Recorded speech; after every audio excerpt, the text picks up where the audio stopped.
ಚನ್ನಪಟ್ಟಣ ಕ್ಷೇತ್ರಕ್ಕೆ ನಾನು ಹೋಗಿಲ್ಲ. ಆದರೂ ಕೂಡ ನಮ್ಮ ಮಗ ಹರೀಶ್ ಗೌಡ, ನಮ್ಮ ವಿವೇಕಾನಂದ MLC ಅವರೆಲ್ಲರೂ ಕೂಡ ಹೇಳಿದರು, ನಮ್ಮ ಪಕ್ಷದ ಕಾರ್ಯಕರ್ತರು ಎಲ್ಲರೂ ಕೂಡ 100ಕ್ಕೆ 100 ಗೆಲ್ತೀವಿ ಅಂತಕ್ಕಂಥ ವಿಚಾರ ಹೇಳಿದರು. ಆದರೂ ಕೂಡ ಸೋಲಾಗಿದೆ. ಸೋಲು ಗೆಲುವು ಯಾವತ್ತೂ ಕೂಡ ಪ್ರಜಾಪ್ರಭುತ್ವ ಅಷ್ಟೇ, ಸೋಲು ಗೆಲುವು ಯಾವತ್ತೂ ಕೂಡ ಇದ್ದೇ ಇರುತ್ತೆ. ಆದರೂ 3ನೇ ಬಾರಿ ಗೆಲ್ಲೇಬೇಕಿತ್ತು, ಸೋತಿದ್ದಾನೆ. ಅದು ಕೂಡ ಪ್ರಜಾಪ್ರಭುತ್ವದಲ್ಲಿ ಈ ಥರ 3 ಬಾರಿ ಸೋತಿರೋರು ಭಾಳ ಜನ ಮತ್ತೆ ಗೆದ್ದು ಮಂತ್ರಿಗಳಾಗಿದ್ದಾರೆ, ನಾಯಕರಾಗಿದ್ದಾರೆ. ಈಗ ಅದರಿಂದ ಧೈರ್ಯವಾಗಿ ನಿಖಿಲ್ ಅವರು ಸೋಲು 3ನೇ ಸೋಲನ್ನು ಕೂಡ ಎದುರಿಸಬೇಕು,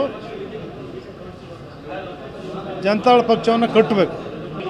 ಏನಾಗಿದೆ ಅಂತ ನನಗೆ ಇನ್ನೂ ಏನೂ ಗೊತ್ತಿಲ್ಲ. ಈಗ 10 ಗಂಟೆ ಶುರುವಾದ ಮೀಟಿಂಗಲ್ಲಿದ್ದೆ, ಸ್ವಲ್ಪ ಸಮಾಲೋಚನೆ ಮಾಡಿ ಹೇಳ್ತೀನಿ ಏನು.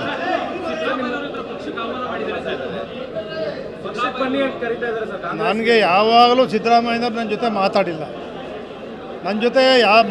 ಯಾಕೆ ಸುಳ್ಳು ಹೇಳ್ತೀನಿ? ಅವರೇ ಹೇಳಿದ್ದಾರೆ, ಸಿದ್ದರಾಮಯ್ಯನವರು ಪ್ರಚಾರದಲ್ಲಿ ಆ ರೀತಿ ಹೇಳಿದ್ದಾರೆ. ಇಲ್ಲ, ಯಾವಾಗಲೂ ನನ್ನ ಪಕ್ಷಕ್ಕೆ ಬಾ ಅಂಥೇಳಿ ಈ ಕಳೆದ ವಿಧಾನಸಭಾ ಚುನಾವಣೆ ಮುಂಚೆ ಮಾತಾಡಿದ್ದು ನಿಜ.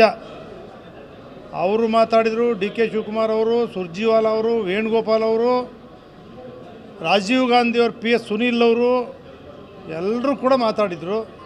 ಚುನಾವಣೆ ಮುಗಿದ ಮೇಲೆ ಇವತ್ತು ಗಂಟ ಪಕ್ಷದ ವಿಚಾರ, ಗೆದ್ದ ವಿಚಾರ, ಸೋಲು ವಿಚಾರ, ಯಾವುದೇ ವಿಚಾರಗಳನ್ನ ಪ್ರಸ್ತಾಪ ಮಾಡಿಲ್ಲ.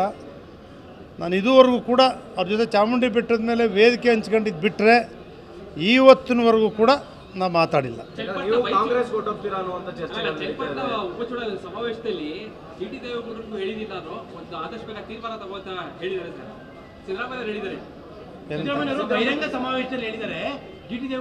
ಬಹಿರಂಗ ಸಭೆಯಲ್ಲಿ ಹೇಳಿರೋದು, ನನಗೆ ಹೇಳಿಲ್ಲ. ಸಭೆಯಲ್ಲಿ ಹೇಳೋರು ನನಗೆ ಹೇಳಿಲ್ಲ.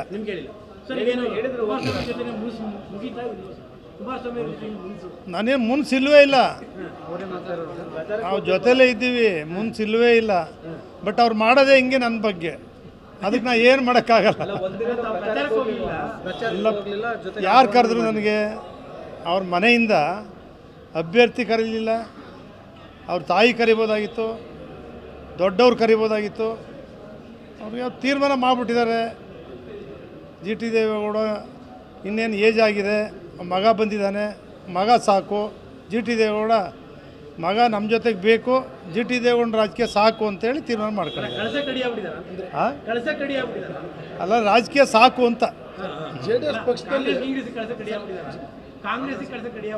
ಕಾಂಗ್ರೆಸ್ ಅವ್ರು ಯಾಕ್ರಿ ಕರೀತಾರೆ? ಅವ್ರಿಗೂ ಗೊತ್ತು, ಕಾಂಗ್ರೆಸ್ ಅವರು ಭರ್ತಿ ಆಗೋಗಿದೆ, ಅಲ್ಲೂ ಜಾಗ ಇಲ್ಲ. ನಾವು BJP ಒಂದಾಗಿದ್ದೀವಿ, ಇಲ್ಲೂ ಜಾಗ ಇಲ್ಲ. ಅದರಿಂದ ರಾಜಕೀಯ ರಿಟೈರ್ಮೆಂಟ್ ತಗೋವಂಥ ಅವ್ರ ಆದೇಶ. ಸರ್, JDS ಪಕ್ಷದೊಳಗಡೆ ಸಂಘಟನೆ ವಿಚಾರದಲ್ಲಿ ಏನಾದ್ರು ಬದಲಾವಣೆ ಆಗಬೇಕು?